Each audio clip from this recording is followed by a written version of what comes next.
देखिए साथी, caste certificate कब का बना होना चाहिए और कितने साल पुराना होना चाहिए, इस पर आपके जो डाउट हैं वे कैटेगरी वाइज क्लियर हो जाएंगे। तो मैं यहाँ पर कैटेगरी वाइज बताऊंगा कि कौन सी कैटेगरी में कास्ट सर्टिफिकेट कितने साल पुराना लगेगा और कब का बना होना चाहिए। इसको आप ध्यान से समझिएगा अपनी कैटेगरी वाइज। उसके बाद भी कोई दिक्कत रहेगी तो आप कमेंट करेगा, मैं रिप्लाई देने की ज़रूर कोशिश करूँगा। देखिए साथी, अगर आप SC ST कैटेगरी से बिलोंग करते होंगे तो आपके लिए जो कास्ट सर्टिफिकेट की वैधता होती है, वैलिडिटी होती है, वह लाइफ टाइम होती है। यानी अगर आप एक बार कास्ट सर्टिफिकेट बनवा लेते हैं तो वह हमेशा के लिए मान्य होता है, चाहे वह 1 साल पुराना हो, 2 साल पुराना हो, 5 साल पुराना हो, तब भी वह चल जाएगा। लेकिन शर्त यह है कि वह डिजिटली होना चाहिए, मतलब ऑनलाइन बना होना चाहिए, ऑफलाइन बना हुआ मान्य नहीं होगा। इस बात को आप ध्यान में रखिएगा।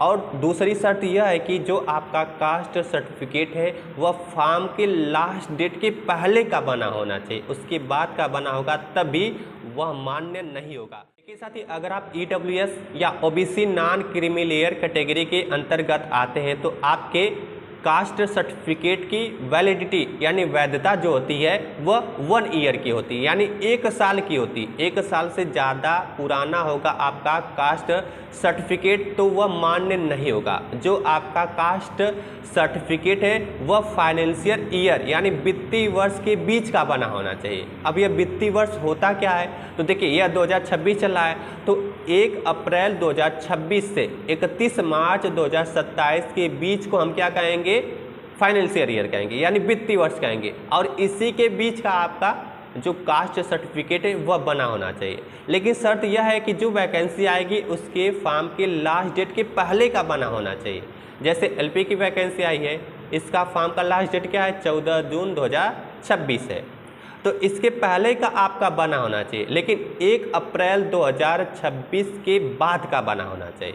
यानी EWS और OBC कैटेगरी वालों के लिए जो कास्ट सर्टिफिकेट है वह 1 अप्रैल 2026 से 14 जून 2026 के बीच का बना होना चाहिए, तभी वह क्या होगा, आपका फाइनेंशियल ईयर में आएगा और वह मान्य होगा। 1 अप्रैल 2026 के पहले का बना होगा और 14 जून 2026 के बाद का बना होगा तो वह मान्य नहीं होगा। आप इस बात को ध्यान रखिएगा। अगर आपका पुराना होगा तो अभी आप उसके लिए फॉर्म अप्लाई करवा दीजिएगा ताकि 14 जून 2026 के पहले आपका कास्ट सर्टिफिकेट आ सके और फॉर्म आप आसानी से अप्लाई कर सकें।